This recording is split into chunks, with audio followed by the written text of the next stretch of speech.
Clients with the sanctions regimes focuses on avoiding breaches, not just having a policy and procedure in place. It's about avoiding breaches of the regime.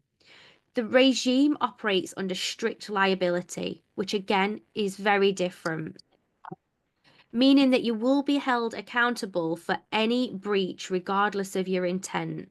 So, strict liability means that a person or a business can be held responsible for breaking sanctions rules, regardless of whether you knew or you suspected that there was a violation. There's no need for anybody to prove intent or knowledge for the penalty to apply. The law itself actually stems from a piece of legislation issued in 2018, and that provides the main legal basis for the UK when they impose, update, and lift any sanctions that are in place. Um, it's designed, like I've mentioned already, to impose strict restrictions on interactions with individuals who appear on sanctions list.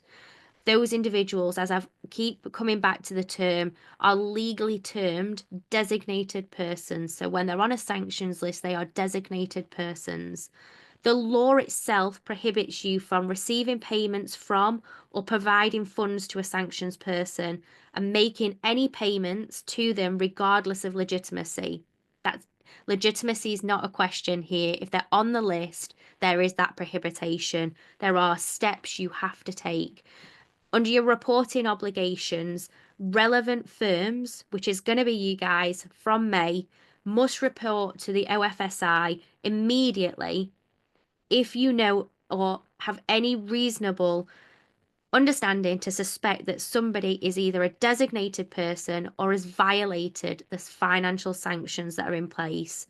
If that designated person is a customer, then you have to also report to OFSI the nature and the amount of any funds that maybe you hold on behalf of that person at the time that you first become aware that they are a designated person or you suspect that there's designation in place.